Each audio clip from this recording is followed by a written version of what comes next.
যেই ব্যক্তি শুক্রবারে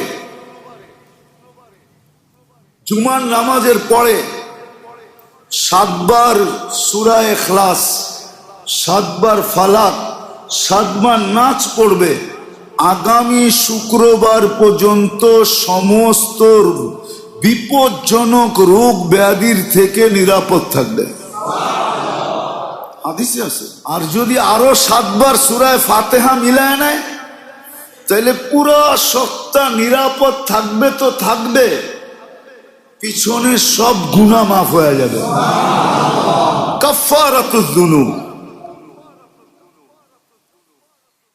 যেই ব্যক্তি জুমার নামাজের পরে সুবহানাল্লাহিল আযীম ওয়া বিহামদিহি 100 বার পরে সুবহানাল্লাহিল আযীম ওয়া বিহামদিহি, তার আমল নামায় 1 লক্ষ নেকি লেখা হয়। কি পারবেন এক সপ্তাহে 1 লক্ষ গুনাহ করতে?